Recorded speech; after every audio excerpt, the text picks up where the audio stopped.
Hello बच्चों, welcome to WiFi maths by Dharmveer sir. जैसा कि आपको पता है, क्लास 12th के लिए हम चैप्टर 10 पढ़ रहे थे, डेफिनेट इंटीग्रल पढ़ रहे थे हम, और चल रही थी हमारी एक्सरसाइज 10.2, जिस पर 2 वीडियो ऑलरेडी अपलोड हो चुकी है। तो लास्ट वीडियो के अंदर हमने क्वेश्चन नंबर 5 तक कंप्लीट कर लिया था। तो इससे पहले की वीडियो अगर आपने नहीं देखी है तो उनका लिंक आपको इस वीडियो के डिस्क्रिप्शन में मिलेगा, आप जाकर के देखें। सीरियल वाइज वीडियो को देखेंगे तो अच्छे से कंसेप्ट क्लियर होता चलेगा। तो चलिए देख रहे हैं क्वेश्चन नंबर 6 है, और क्वेश्चन नंबर 6 का फर्स्ट ही पार्ट है भाई। देखिए, क्वेश्चन से ही जिस दिन आप सॉल्यूशन निकालना शुरू कर देते हैं ना, क्वेश्चन से ही हेल्प लेकर के उसका सॉल्यूशन बनाते हैं, ठीक है, तो उस दिन आपको मैथ बहुत इजी लगने लगेगा। तो ध्यान से इस क्वेश्चन को देखेंगे तो इससे इसका सॉल्यूशन निकालेंगे हम। देखिए कैसे, यहाँ पर आपको एंगल दिख रहा होगा x/2 और यहाँ पर भी एंगल दिख रहा है x/2, जबकि न्यूमिनेटर के अंदर एंगल क्या है, x है, यानी कि इसका हाफ एंगल यहाँ पर है। तो इसको भी हमें क्या करना पड़ेगा, हाफ करना पड़ेगा, ताकि एंगल क्या हो जाए, सेम हो जाए न्यूमिनेटर में भी और डेनोमिनेटर में भी। तो हमें एक ऐसा फॉर्मूला चाहिए जिसके अंदर एंगल हाफ होता हो, ठीक है। तो फॉर्मूले तो आपको अच्छे से क्लियर होने चाहिए। तो यहाँ पर एक होता है आपका cos 2a का, भाई यहाँ पर cos है इसलिए मुझे पता लगा cos का रिजल्ट यूज होगा, और cos के भी 4 रिजल्ट होते हैं। तो 4 में से कौन सा वाला यूज होगा, ये वाला यूज होगा, cos square a minus sine square a। भाई कैसे पता लगा ये वाला यूज होगा, क्योंकि डेनोमिनेटर में टर्म आपको दिख रही होगी कोस और साइन में है। तो cos 2a का रिजल्ट भी हमें किस में चाहिए, कोस और साइन में चाहिए, ठीक है ना। इसलिए मैंने ये वाला रिजल्ट इसका यूज किया। वैसे इसके 4 रिजल्ट होते हैं, 1 माइनस 2 साइन स्क्वायर है, 2 cos स्क्वायर है माइनस 1, और 1 माइनस टेन स्क्वायर है अपॉन 1 प्लस टेन स्क्वायर है, ठीक है। 4 में से ये वाला रिजल्ट हमने यूज किया, क्योंकि डेनोमिनेटर में जो टर्म है वो भी कोस और साइन में है, ठीक है, इसलिए हमने ये रिजल्ट यूज किया है। साथ ही आप नोट करेंगे कि यहाँ पर एंगल 2a था, तो इधर क्या हो गया, आपका a हो गया है, मतलब एंगल का क्या हो रहा है, हाफ हो रहा है। तो इसीलिए तो हमने ये फॉर्मूला यूज किया है, क्योंकि हमें एंगल का हाफ ही करना है। तो चलिए अप्लाई कर देते हैं इसको क्वेश्चन के अंदर।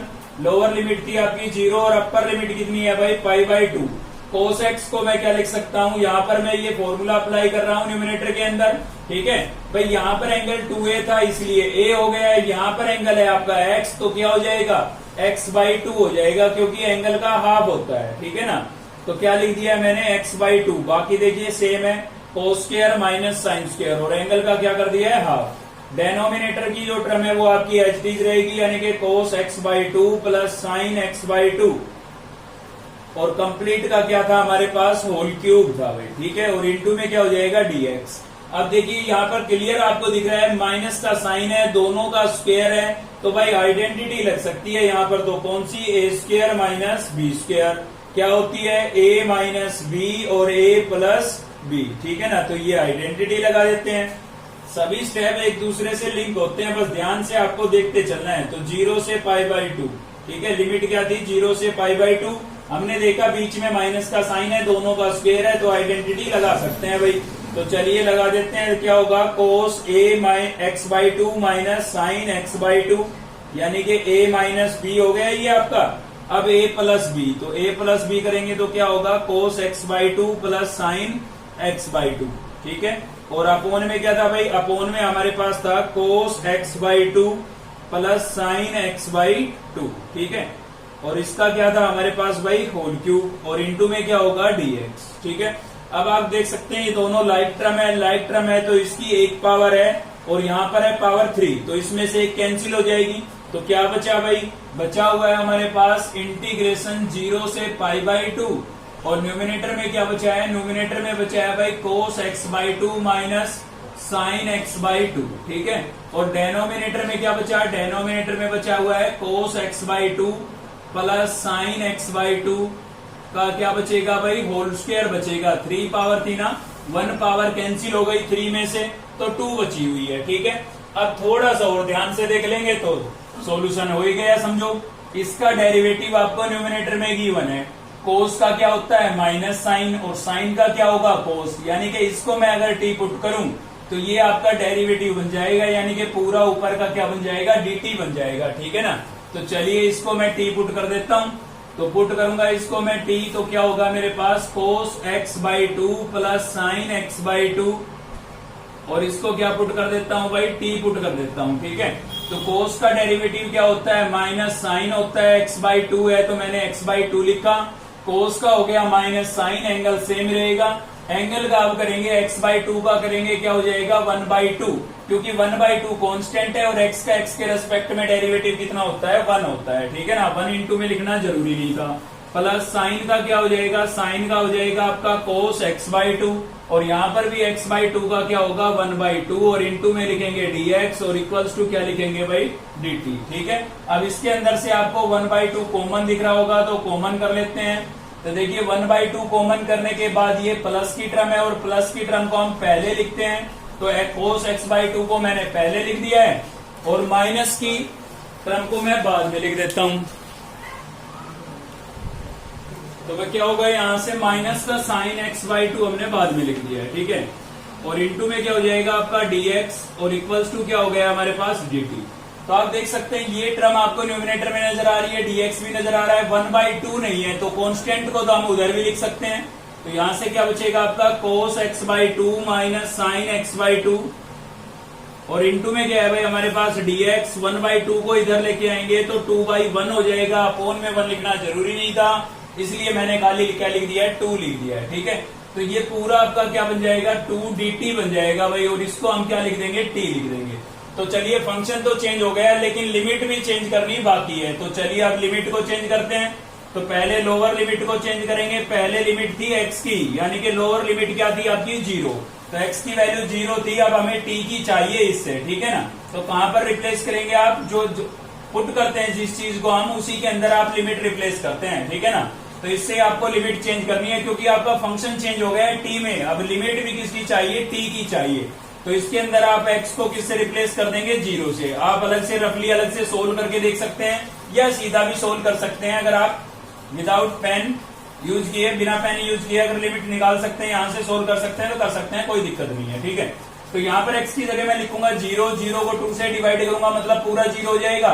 cos 0 की वैल्यू कितनी होती है 1, तो इसलिए मैंने लिख दिया 1, ठीक है। यहाँ पर लिखूंगा 0, तो 0 को 2 से डिवाइड करूंगा 0 और साइन 0 की वैल्यू क्या हो जाएगी 0। तो क्या प्लस में 0 लिखना जरूरी है, कोई जरूरी नहीं है। तो t की वैल्यू कितनी आ गई आपके पास भाई 1 आ गई है। लोअर लिमिट कितनी आ गई 1। अब अपर लिमिट को चेंज करेंगे तो अपर लिमिट है आपकी x की वैल्यू कितनी है हमारे पास π/2, ठीक है। तो अब की बार इसमें रिप्लेस कर देंगे हम π/2। तो देखिए इसमें π/2 लिखेंगे, यहाँ पर x की जगह लिखेंगे π/2 और अपोन में 2 है तो क्या बन जाएगा π/4 नहीं बन जाएगा भाई, ठीक है ना। तो क्योंकि x की जगह लिखेंगे π/2 और 2 यहाँ पर अपोन में है, 2 ये π/2 वाला होगा तो 2 या कितना हो गया 4 हो गया। प्लस में ऐसे ही आपका क्या हो जाएगा साइन π/4 हो जाएगा ये, ठीक है। cos π/4 की वैल्यू क्या होती है 1/√2, साइन π/4 की वैल्यू क्या होगी 1/√2। दोनों को ऐड करेंगे तो एलसीएम लेंगे कितना √2, ठीक है। तो यहाँ पर √2 से √2 कैंसिल कितना बचा 1, यहाँ पर भी √2 से √2 कैंसिल कितना बचा 1 और 1 + 1 कितना हो गया भाई 2 और अपोन में कितना आ गया है √2, ठीक है। अलग से सोल्व कर लेंगे रफली, कोई दिक्कत नहीं है और पेयर में भी आप सोल्व करके दिखा सकते हैं। तो इस 2 को मैं कैसे लिख सकता हूँ, 2 को मैं लिख सकता हूँ √2 इंटू √2। भाई न्यूमिनेटर में 2 आया था उसको मैंने √2 इंटू √2 लिख दिया। क्यों लिखा, ताकि एक √2 इससे क्या हो जाए कैंसिल हो जाए, ठीक है। तो एक √2 आपके पास बच जाएगा यहाँ से। तो अपर लिमिट क्या हो गई आपकी √2 हो गई है, ठीक है। तो ये लिमिट को भी हमने चेंज कर दिया। आप सभी की वैल्यू रिप्लेस करेंगे और इसको इंटीग्रेट करेंगे। तो चलिए कर लेते हैं इंटीग्रेट। लोअर लिमिट हमारे पास क्या आई भाई, लोअर लिमिट आई थी आपकी 1, लोअर लिमिट क्या थी भाई 1 थी और अपर लिमिट क्या आई हमारे पास √2, ठीक है। जिसको मैंने राउंड ऑफ कर रखा है वो पूरा आपका क्या बन गया था 2dt, आप देख सकते हैं यहाँ पर, ठीक है। तो ये पूरा आपका क्या बन गया था 2dt, तो मैंने लिख दिया यहाँ पर 2dt और जिसको ये अंडरलाइन कर रखा है इसको मैंने क्या पुट किया था t। तो इसकी जगह मैं लिखूंगा t, लेकिन इसका स्क्वायर है तो क्या हो जाएगा आपके पास t² हो जाएगा भाई, ठीक है। अब इसको तो आप इजिली इंटीग्रेट कर सकते हैं, कोई बड़ी बात नहीं है। 2 कॉन्स्टेंट है आपका बाहर आ जाएगा, क्या बचेगा भाई 1/t² बचेगा और इंटू में क्या बचा है dt। लिमिट थी हमारे पास 1 से √2, ठीक है। तो याद कीजिए मैंने आपको बताया था कि डेनोमिनेटर के अंदर अगर वेरिएबल की पावर 1 से लेस या 1 से ग्रेटर है तो उसको इंटीग्रेट करने के लिए आपको कहां लेके जाना पड़ेगा, न्यूमिनेटर में लेके जाना पड़ेगा, ठीक है। तो इसको इंटीग्रेट करने के लिए 1/t² को मैं क्या लिख दूंगा t⁻⁻2 लिख दूंगा और इंटू में क्या लिखूंगा dt, ठीक है। पावर के अंदर अभी इसके अंदर लगेगा फर्स्ट ही फॉर्मूला आपका इंटीग्रेशन का x raise to power n वाला, यानी कि पावर के अंदर +1 करेंगे तो -2 + 1 कितना बचेगा, -1, और अपॉन में भी क्या लिखेंगे, -1। ठीक है भाई, और लिमिट हो गई आपके पास 1 से √2। कौन सा लगा है फॉर्मूला आपका, ये वाला लगा है, x raise to power n into dx। क्या होता है भाई, x raise to power n+1 upon n+1। ठीक है, चलिए थोड़ा और सिंप्लीफाई करते हैं इसको। तो आगे आप क्या करेंगे, इसके अंदर हम भाई देख रहे हैं आप माइनस का साइन है, इसको मैं ब्रैकेट से बाहर ले आता हूं तो अपॉन में 1 लिखना कोई जरूरी नहीं रहेगा। ठीक है, तो माइनस मैंने बाहर लिख दिया है 2 के साथ, अपॉन में 1 लिखना जरूरी नहीं है। t की पावर नेगेटिव है तो वापिस पॉजिटिव करेंगे, और पॉजिटिव करने के लिए अपॉन में लेके जाएंगे। ठीक है, फिर से +1 पावर हो जाएगी, और प्लस का 1 लिखना जरूरी नहीं होता है। तो लिमिट क्या बची हमारे पास, 1 और √2। ठीक है, अब इसके अंदर हम लिमिट रिप्लेस करेंगे, पहले अपर लिमिट, तो t को रिप्लेस कर देते हैं हम √2 से, तो क्या हो जाएगा 1/√2, माइनस का साइन लगाएंगे। अब की बार लोअर लिमिट, t को किससे रिप्लेस कर देंगे, 1 से, तो 1/1 हो जाएगा। ठीक है भाई, इसको एलसीएम लेकर के सोल्व कर लेते हैं। तो एलसीएम लेंगे, कितना आएगा, √2 आएगा, यहाँ से एलसीएम कितना आ जाएगा, √2। तो √2 से √2 कैंसिल, कितना बचा भाई, 1 बचा, और इसमें एलसीएम सीधा आपका मल्टीप्लाई हो जाएगा, तो क्या हो जाएगा, -√2 हो जाएगा। ठीक है ना, एलसीएम लेके सोल्व करना सभी को आता होगा। तो माइनस को मैं क्या करता हूँ, इसके अंदर मल्टीप्लाई कर देता हूँ, तो यहाँ पर बचेगा मेरे पास 2, और माइनस को अंदर मल्टीप्लाई करूंगा तो अंदर के साइन चेंज हो जाएंगे, √2 प्लस का हो जाएगा, और 1 किसका हो जाएगा भाई, माइनस का, और अपॉन में कितना है, √2 है। ठीक है, और भी इसको अगर आप सिंप्लीफाई करना चाहें तो देखिए अपॉन में √2 है, तो इस 2 को मैं रूट की फॉर्म में लिख दूं तो एक √2 कैंसिल नहीं हो जाएगा। और आपको पता है कि आप 2 को √2 इंटू √2 लिख सकते हैं, कोई दिक्कत नहीं है, क्योंकि √2 इंटू √2 का मतलब है √4, और 4 का स्क्वायर रूट वापिस 2 होता है, तो 2 को आप ऐसे लिख सकते हैं। तो इस 2 को मैं लिख देता हूँ ऐसे भाई, इस 2 को मैं कैसे लिख देता हूँ, √2 इंटू √2। ठीक है, यहीं पर चेंज कर दिया है मैंने। तो √2 से √2 आपका क्या हो गया, कैंसिल, तो क्या बचा है भाई, √2 बचा है, और न्यूमिनेटर के अंदर क्या बचा हुआ था, यहाँ पर √2 -1, तो √2 -1। ठीक है, और भी सोल्व करना है तो इसको इसके अंदर मल्टीप्लाई कर देते हैं। √2 को √2 से मल्टीप्लाई करेंगे, कितना हो जाएगा, 2, क्योंकि 2 2 जा 4, 4 का स्क्वायर रूट 2, और √2 को 1 से मल्टीप्लाई करेंगे तो क्या होगा, √2। इससे ज्यादा हम इसमें कुछ नहीं कर सकते हैं, तो यही आपका क्या होगा भाई, आंसर होगा। ठीक है, तो क्वेश्चन से ही हमें पता लगा था, यहाँ पर हमने हाफ एंगल देखा, तो उसी से हमें पता लग गया कि भाई यहाँ पर भी हाफ एंगल बनाना होगा, इसलिए हमने फॉर्मूला सर्च किया हाफ एंगल का। जैसे ही फॉर्मूला अप्लाई किया, आइडेंटिटी नजर आ गई, और आइडेंटिटी लगाते ही एक टर्म कैंसिल हो गई थी, और उसके बाद तो डेरिवेटिव भी बन गया न्यूमिनेटर के अंदर। तो क्वेश्चन की हेल्प से ही सॉल्यूशन निकालना सीखेंगे। चलिए देखते हैं नेक्स्ट क्वेश्चन। तो नेक्स्ट है हमारा क्वेश्चन नंबर 6 का 4th पार्ट देखने जा रहे हैं हम। ठीक है, और अक्सर मैंने आपको बताया भाई इस टाइप के जो क्वेश्चन होते हैं जिसमें डेनोमिनेटर के अंदर कोस स्क्वायर और साइन स्क्वायर ही टर्म हो, बीच में या तो आपको प्लस का साइन मिलेगा या फिर माइनस का साइन मिलेगा। ठीक है, तो इस टाइप के क्वेश्चनों में आपको क्या करना होता है, कोस स्क्वायर से डिवाइड करना होता है भाई। किससे डिवाइड करना होता है, कोस स्क्वायर से, मैंने आपको बताया था। ठीक है ना, 9th चैप्टर के अंदर। अब ये भी बता देता हूं कि क्यों डिवाइड करना होता है, क्योंकि आपको देखिए जैसे हम यहाँ पर कोस स्क्वायर से डिवाइड करेंगे तो डेनोमिनेटर के अंदर बनेगा 10 और न्यूमिनेटर के अंदर बनेगा सेक स्क्वायर। ठीक है, और 10 का डेरिवेटिव क्या होता है, सेक स्क्वायर होता है, आपको पता है अच्छे से, इसीलिए हम ऐसा करते हैं। ठीक है, तो चलिए डिवाइड कर देते हैं न्यूमिनेटर और डेनोमिनेटर दोनों को कोस स्क्वायर से। तो यहाँ पर भी मैंने लिख दिया है 1/कोस स्क्वायर, क्योंकि न्यूमिनेटर के अंदर dx था तो dx को तो हम यहाँ पर लिख देते हैं। तो dx के अलावा कुछ नहीं था तो हमने 1 लिखा, और 1 को मैंने कोस स्क्वायर से डिवाइड कर दिया है। ठीक है, इस चीज को आप ऐसे भी तो लिख सकते हैं ना, 1 और इंटू में क्या कर दिया है, dx। ठीक है, क्योंकि dx को कभी डिवाइड नहीं करेंगे, ये तो ऑपरेटर है, इंटू में लिखा जाएगा। और यहाँ पर क्या होगा भाई, a स्क्वायर और कोस स्क्वायर x, इसको भी मैंने किससे डिवाइड कर दिया है, कोस स्क्वायर से, प्लस b स्क्वायर और साइन स्क्वायर x, और इसको भी मैंने किससे डिवाइड कर दिया है भाई, कोस स्क्वायर से। मतलब न्यूमिनेटर और डेनोमिनेटर दोनों को कोस स्क्वायर से डिवाइड कर दिया। मैंने यहाँ पर सेपरेट लिख दिया, ऊपर कुछ था नहीं तो 1 के अपॉन में लिख दिया है। ठीक है, तो यहाँ पर क्या होगा देखिए, इंटीग्रेशन 0 से π/2, 1/कोस क्या होता है, सेक होता है, और कोस का स्क्वायर है तो इसका भी क्या लिख देंगे, हम स्क्वायर लिख देंगे। कोस स्क्वायर से कोस स्क्वायर कैंसिल हो गया तो क्या बचा भाई, a स्क्वायर बचा, प्लस यहाँ से बी स्क्वायर तो है इसमें, और sine square upon cos square क्या हो जाएगा आपका टेन स्क्वायर हो जाएगा। ठीक है, इसीलिए मैं आपको बोलता हूँ कि कोस स्क्वायर से डिवाइड करते हैं, क्योंकि देखिए नीचे टेन बन गया ना और ऊपर क्या बन गया है सेक स्क्वायर बन गया है, जो कि टेन का क्या होता है डेरिवेटिव होता है। तो सीधी सी बात है, अब हमें टेन को क्या करना है पुट करना है, क्योंकि टेन का डेरिवेटिव बन गया है।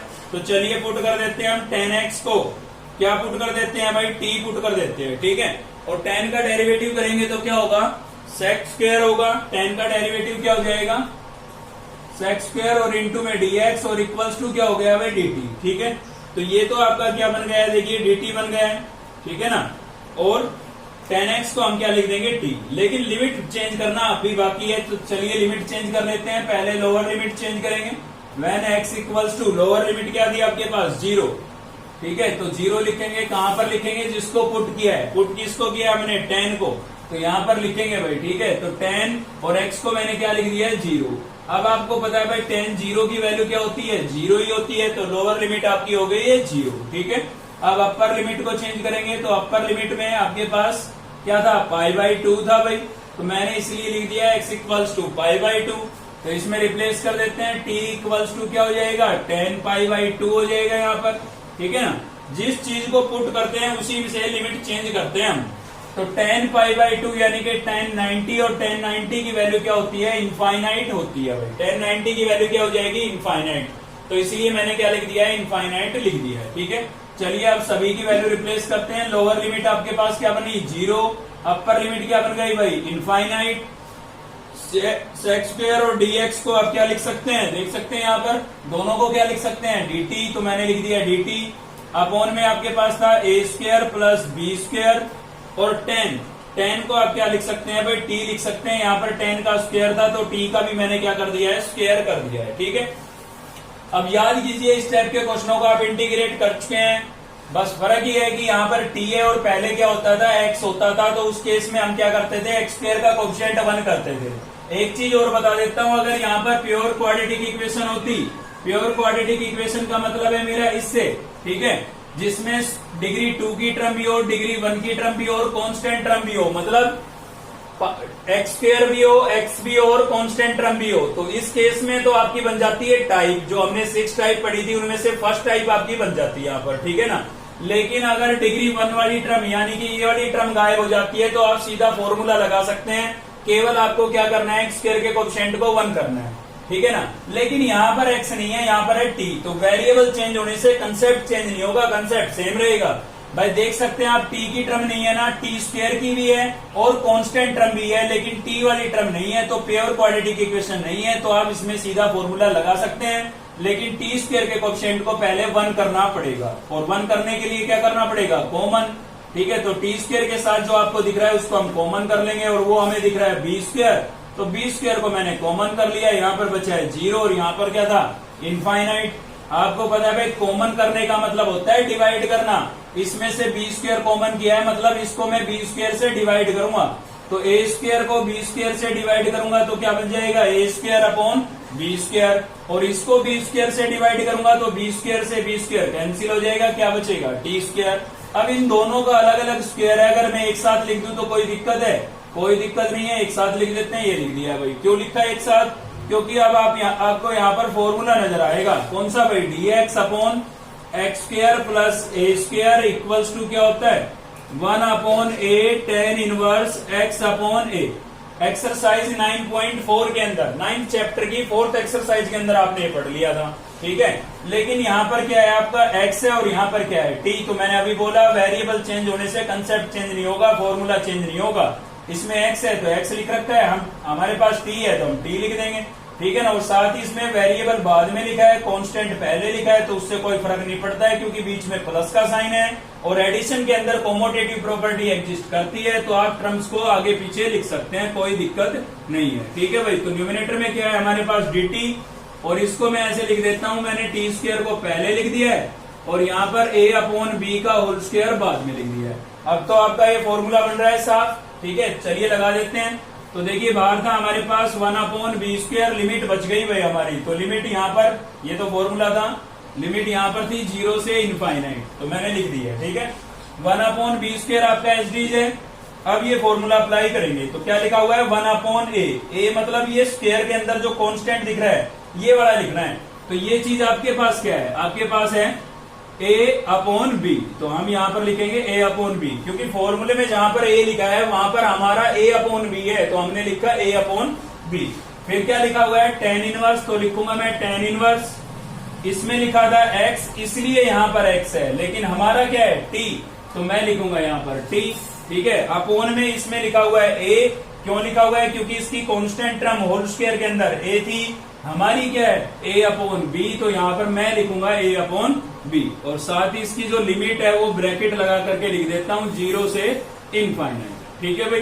तो चलिए इसको थोड़ा सोल्व करता हूं, ये तो सभी कांस्टेंट है, इनको तो मैं लिमिट से बाहर निकाल सकता हूं। तो 1/a, 1 के अपोन में a है और a के अपोन में क्या है b, तो भाई इसका रेसिप्रोकल हो जाएगा b/a हो जाएगा a, और अंदर क्या बचे आपके पास tan इनवर्स, सेम यहां पर भी इसका रेसिप्रोकल हो जाएगा, तो b/a लिख सकता हूं मैं इसको, ठीक है ना। t के अपोन में a था, a के अपोन में b था, मतलब a/b को b/a लिख दिया मैंने, रेसिप्रोकल कर दिया उसका, ठीक है। और 0 से क्या हो गया इन्फिनिटी, तो यहाँ पर b की एक पावर इसके साथ कैंसिल हो गई, एक a बचा है अपोन में और दूसरा क्या बचा है b, तो मैंने लिख दिया यहाँ पर ab, ठीक है। चलिए अब रखते हैं लिमिट, पहले अपर लिमिट रखेंगे फिर लोअर लिमिट रखेंगे, ठीक है। तो यहाँ पर t की जगह मैं लिखूंगा पहले इनफाइनाइट, और इनफाइनाइट को b से करूंगा मल्टीप्लाई और a से करूंगा डिवाइड। तो देखिए इनफाइनाइट एक ऐसी वैल्यू है जिसको हम डिफाइन नहीं कर सकते हैं, तो इसमें आप कोई भी नंबर ऐड करें, सब्ट्रैक्ट करें, मल्टीप्लाई करें, डिवाइड करें, रिजल्ट आपके पास क्या रहेगा, इनफाइनाइट रहेगा। मतलब मैं b से मल्टीप्लाई करूंगा तब भी इनफाइनाइट, a से डिवाइड करूंगा तब भी इनफाइनाइट। तो चलिए मैंने लिख दिया है tan इनवर्स इनफाइनाइट, ठीक है। t की जगह इनफाइनाइट रिप्लेस किया था, लेकिन b और a से मल्टीप्लाई करने के बाद भी क्या रहा, इनफाइनाइट ही रहा, ठीक है। माइनस का साइन लगाएंगे, अब की बार t को किससे रिप्लेस करेंगे, 0 से। यहां पर मैं लिखूंगा 0, 0 को b से मल्टीप्लाई करूंगा 0, 0 को a से डिवाइड करूंगा तो भी क्या रहेगा, 0 ही रहेगा, ठीक है। चलिए अब रख देते हैं वैल्यू इनकी। तो आपको दिख रहा होगा भाई tan इनवर्स इनफाइनाइट है, तो सोचिए tan की वैल्यू इनफाइनाइट कब होती है, ठीक है।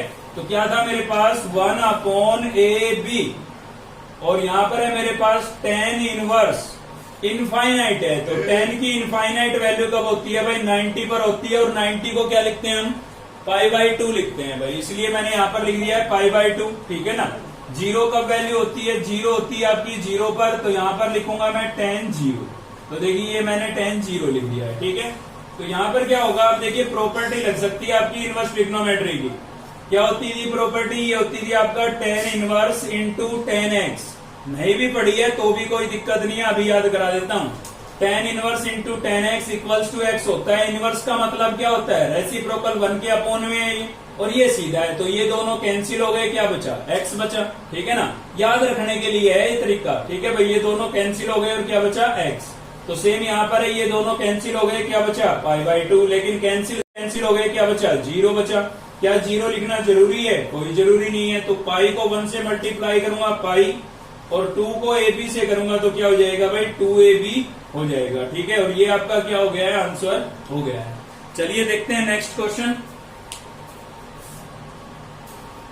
तो नेक्स्ट हम देख रहे हैं क्वेश्चन नंबर 7 का सेकंड पार्ट है हमारा, ठीक है। आप देख सकते हैं इसके अंदर डेरिवेटिव वगैरह ना तो किसी का गिवन है और ना ही हम बना सकते हैं, क्योंकि भाई log का डेरिवेटिव होता है 1/x, जबकि यहाँ पर x² है, ठीक है।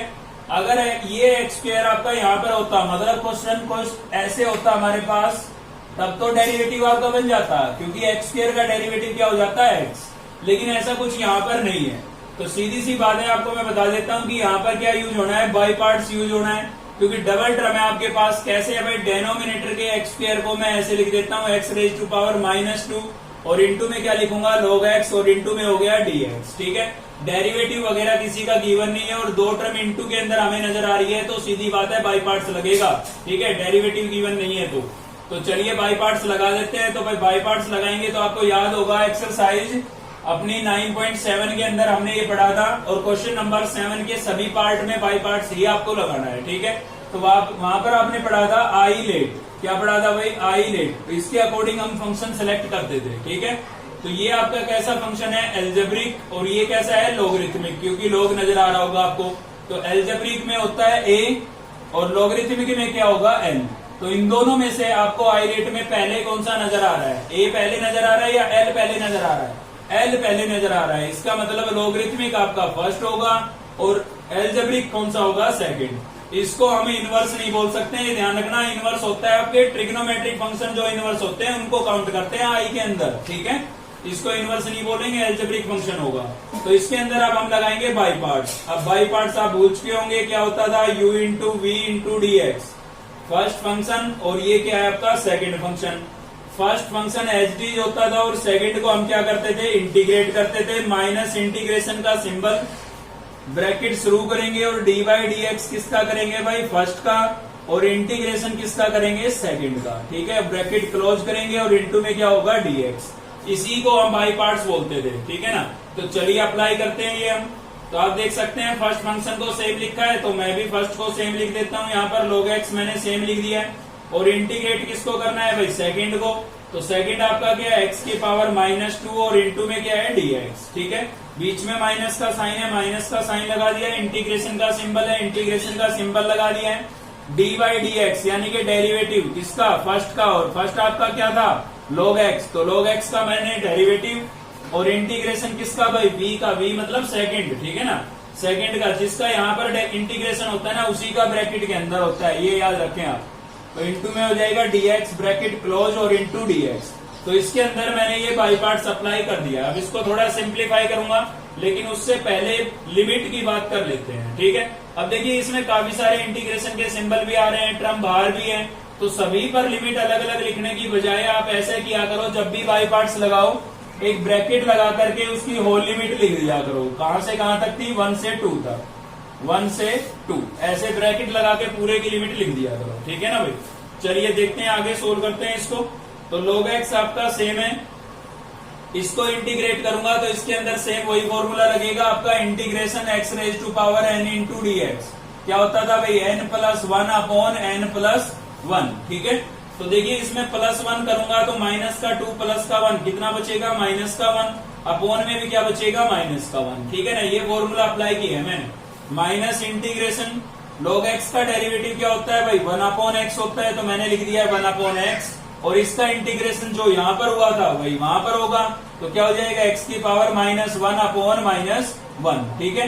तो इसको जब मैंने सोल्व किया, ये आपको करली ब्रैकेट के अंदर जो नजर आ रहा है, इसको सोल्व करने से ये आया है मेरे पास। बाहर ये dx बचा है, तो इसको मैंने यहाँ पर लिख दिया है और ब्रैकेट क्लोज कर दिया है, और इस पर क्या लिख देता हूँ, लिमिट लिख देता हूँ, ठीक है। चलिए इसको और आगे सोल्व करते हैं भाई। तो आगे सोल्व करेंगे तो क्या होगा, यहाँ पर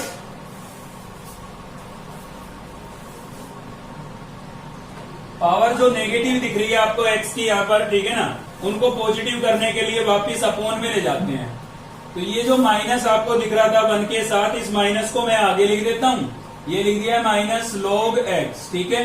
अब ये 1 खाली बचा, 1 अपॉन में लिखना जरूरी नहीं है, x की पावर नेगेटिव है, अपॉन में ले जाएंगे पॉजिटिव होगी, और पॉजिटिव पावर प्लस का 1 लिखना जरूरी नहीं है, तो इसको मैं ऐसे लिख सकता हूँ, ठीक है। अब ये देखिए यहाँ पर भी माइनस है, ये इंटू में है दोनों टर्म, तो ये माइनस और ये माइनस हमारा क्या हो जाएगा, प्लस हो जाएगा। इंटीग्रेशन यहाँ पर था 1 अपॉन x, तो ये मैंने लिख दिया है सेम। इस माइनस को मैं यहाँ पर माइनस के साथ मल्टीप्लाई करके प्लस लिख चुका हूँ। x की पावर -1 है, अपॉन में ले जाएंगे +1 हो जाएगी, तो क्या हो जाएगा, 1 अपॉन x नहीं हो जाएगा, क्योंकि प्लस की 1 पावर लिखना जरूरी नहीं होता है, ठीक है। और इंटू में क्या था आपके पास, dx, और लिमिट क्या हो गई भाई 1 से 2। तो यहाँ पर क्या होगा, देखिए minus log of x upon में क्या है भाई, x प्लस इंटीग्रेशन 1 को 1 से मल्टीप्लाई करेंगे 1, x को x से करेंगे क्या हो जाएगा, x², और इंटू में क्या हो गया भाई dx, और लिमिट क्या हो गई हमारे पास 1 से 2, ठीक है। तो खाली इसको इंटीग्रेट करना बाकी है। याद कीजिए, सोचिए कैसे इंटीग्रेट करते थे। मैंने आपको बताया भाई डेनोमिनेटर में अगर वेरिएबल की पावर 1 से लेस या 1 से ग्रेटर है, तो उसको इंटीग्रेट करने के लिए हम कहाँ लेके जाएंगे, उसको न्यूमिनेटर में लेके जाएंगे, ठीक है। तो यहाँ पर भी ऐसा ही करेंगे, माइनस log ऑफ x, और अपॉन में क्या था भाई x, प्लस इसको इंटीग्रेट करने के लिए मैं क्या लिख सकता हूँ, x की पावर -2 और इंटू dx, और लिमिट क्या हो गई है मेरे पास 1 से 2, ठीक है। अब मैं इसको इंटीग्रेट कर सकता हूँ। फॉर्मूला आपका अभी हमने यूज किया था, x raise to power n, वही लगेगा। तो क्या होगा भाई, यहाँ पर ये हो जाएगा आपका minus log of x upon में एक्स प्लस पावर में +1 करेंगे तो कितना बचेगा -1 और अपोन में भी कितना बचेगा भाई -1। इसका इंटीग्रेशन ये हो जाएगा हमारे पास, ठीक है। और लिमिट क्या होगा ये 1 से 2। अब थोड़ा सा इसको सिंप्लीफाई कर लेते हैं तो क्या होगा minus log of x upon x plus minus x की पावर नेगेटिव है, अपोन में आएगी पॉजिटिव होगी और प्लस की 1 पावर लिखना जरूरी नहीं होता है, तो मैंने खाली एक्स लिख दिया है। इसको थोड़ा एलसीएम और ले लेता हूं और फिर उसके बाद लिमिट रिप्लेस करता हूं, ठीक है। तो एलसीएम लूंगा तो क्या आएगा भाई, मेरे पास एक्स आ जाएगा एलसीएम। तो यहाँ पर एक्स से एक्स कैंसिल हो गया, क्या बचा है माइनस लॉग एक्स बचा है, ठीक है। और इसमें भी एक्स से एक्स कैंसिल हो जाएगा तो क्या बचेगा 1 बचेगा। और लिमिट क्या बची है आपके पास 1 से 2, ठीक है। अब इसके अंदर आप लिमिट रिप्लेस करेंगे, पहले अपर और फिर लोअर लिमिट, ठीक है। तो चलिए रिप्लेस करते हैं। जहां भी एक्स है वहां पर पहले आप लिखेंगे 2, तो देखिए यहाँ पर भी मैंने 2 लिख दिया है और अपॉन में भी 2 लिख दिया है। जहां भी x था वहां पर मैंने 2 लिख दिया है, मतलब अपर लिमिट लिख दी है, ठीक है। अब माइनस का साइन लगाऊंगा, जहां भी x दिख रहा है वहां पर आप लिखेंगे लोअर लिमिट। तो लोअर लिमिट लिखेंगे तो क्या होगा माइनस लॉग ऑफ 1 -1 और अपॉन में भी 1। जहां भी x था वहां पर मैंने क्या लिख दिया, अब की बार भाई 1 लिख दिया है। अब इसको करता हूं थोड़ा सोल्व, तो देखिए क्या होगा, यहाँ पर ये माइनस का log 2 आपका सेम है, माइनस का 1 भी सेम है और अपॉन में 2 भी सेम है। मैंने आपको बताया था कि log 1 की जो वैल्यू होती है ना वो 0 होती है, ठीक है। इस log 1 की वैल्यू क्या हो जाएगी 0, तो ये तो पूरा ही 0 हो गया। तो यहां से बचा है 1 अपॉन 1 और किसका माइनस का, तो ये माइनस और ये माइनस आपका क्या हो जाएगा प्लस, और 1 अपॉन 1 को मैं खाली 1 भी तो लिख सकता हूं। 1 अपॉन 1 का मतलब क्या है भाई 1 ही है, ठीक है। थोड़ा इसको और सिंप्लीफाई करते हैं।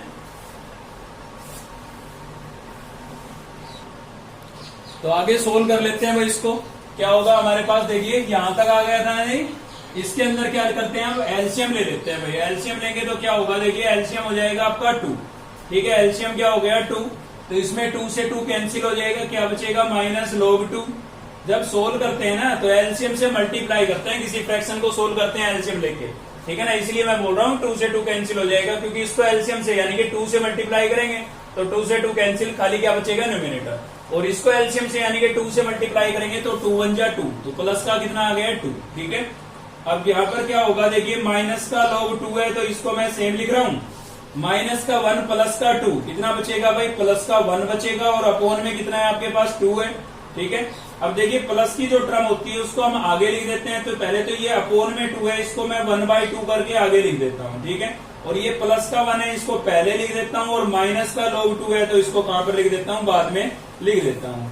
ये आपका क्या हो जाएगा, आंसर हो जाएगा, ठीक है ना। तो इंटीग्रेट करने के बाद खाली क्या करना है आपको, लिमिट रिप्लेस करके थोड़ा सिंप्लीफाई करना है, पूरा सोल्व करना है जहां तक आप कर सकते हैं, ठीक है। और जब भी आपको फंक्शन में डेरिवेटिव नजर नहीं आ रहा है उस केस में आपको क्या अप्लाई करना है भाई, बाई पार्ट्स अप्लाई करना है, ठीक है। ये याद रखें, जब भी 2 टर्म आपके पास इनटू में और डेरिवेटिव आपको गिवन नहीं है तो उस केस में आप क्या लगाएंगे, बाई पार्ट्स लगाएंगे, ठीक है। तो नेक्स्ट हम देख रहे हैं भाई क्वेश्चन नंबर 7 का 4th पार्ट है हमारे पास, ठीक है ना। जिन क्वेश्चनों में थोड़ा चेंज होता है वही हम लेते हैं, बाकी सभी में क्या करना है आपको, 7th के सभी पार्ट में सीधा बाई पार्ट्स ही अप्लाई होगा आपका, ठीक है। अगर 9th चैप्टर पढ़ रखा है ना तो कोई दिक्कत नहीं, आप बाकी पार्ट्स को इजीली सोल्व कर सकते हैं।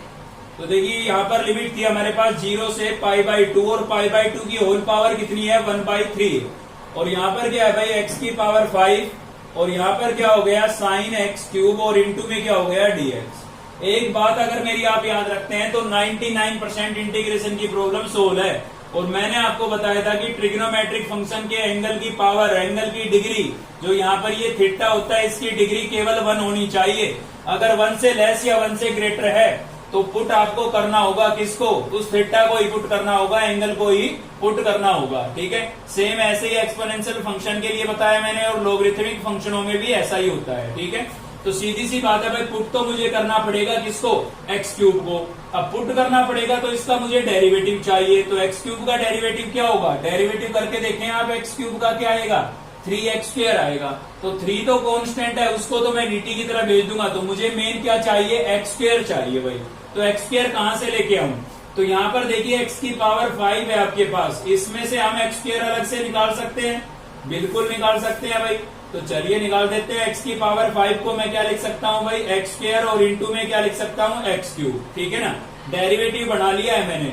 और यहाँ पर क्या था मेरे पास, साइन एक्स क्यूब, और इंटू में क्या हो गया, dx। अब इस एक्स क्यूब का डेरिवेटिव हमारे पास बन चुका है, तो इसको मैं क्या पुट कर सकता हूँ, t पुट कर सकता हूँ। ठीक है, चलिए पुट कर देता हूँ किसको भाई, एक्स क्यूब को क्या पुट कर देता हूँ, t। अब देखिए दोनों ही एक्स क्यूब है, जब एक्स क्यूब को t पुट कर दिया है तो यहाँ पर भी t लिखेंगे और यहाँ पर भी t लिखेंगे, तो दोनों सेम चीज है ना। अब डेरिवेटिव करते हैं एक्स क्यूब का, क्या करेंगे भाई, 3x स्क्वायर, और इंटू में क्या होगा, dx, और इक्वल्स टू क्या हो जाएगा, dt।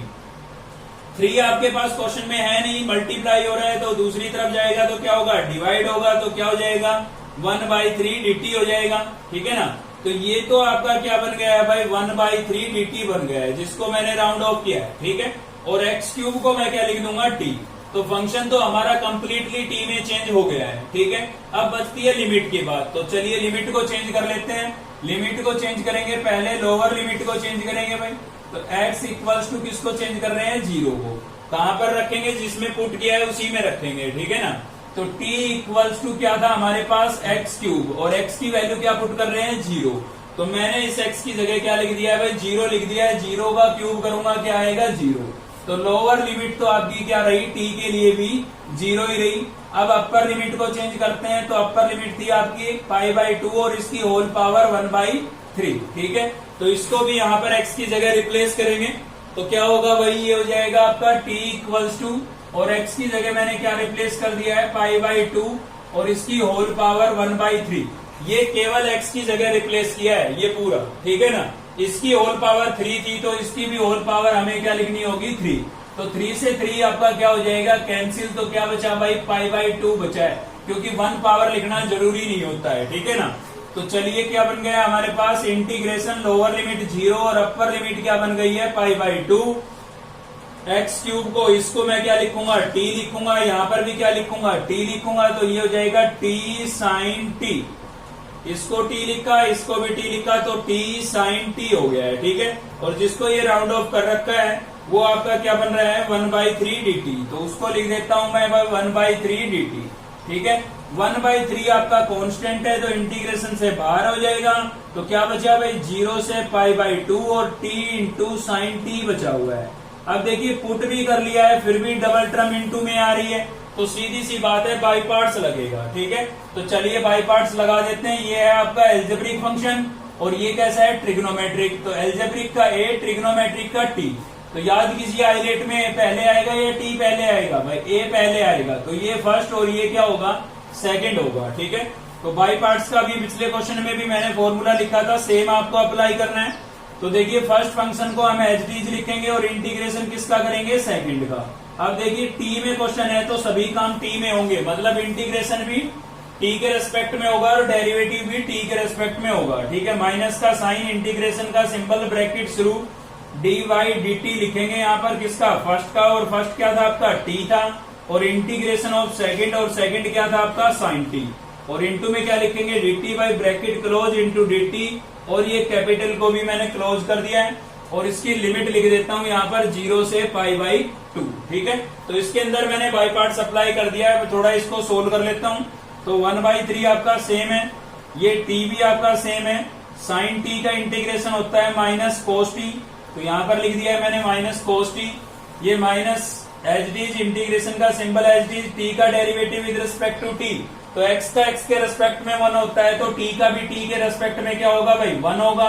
साइन t का इंटीग्रेशन क्या होगा, माइनस कोस t होगा, साइन t का क्या होगा, माइनस कोस t, तो वो माइनस और ये माइनस मैंने क्या कर दिया है, प्लस कर दिया है। ठीक है ना, और ये वाला dt आपका बचा हुआ है, तो यहाँ पर लिख दिया है। क्या इंटू में 1 लिखना जरूरी है, कोई जरूरी नहीं है, तो इसको रहने देते हैं। ठीक है ना, और लिमिट क्या थी हमारे पास, 0 से π/2। ठीक है, तो ये इतना मैंने इसको सोल्व कर लिया है, केवल इसको इंटीग्रेट करना बाकी है, तो चलिए कर लेते हैं इसको भी इंटीग्रेट। तो क्या था हमारे पास, 1/3 तो बाहर लिखा हुआ था, 1/3 सेम लिख दिया है मैंने। यहाँ पर है माइनस टी कोस टी, तो माइनस टी कोस टी। ठीक है भाई, और प्लस यहाँ पर किसको इंटीग्रेट करना है भाई, कोस टी को, और कोस टी का इंटीग्रेशन क्या होता है, साइन टी होता है। ठीक है, कोस टी का क्या होगा, साइन टी, लिमिट क्या थी, 0 से π/2।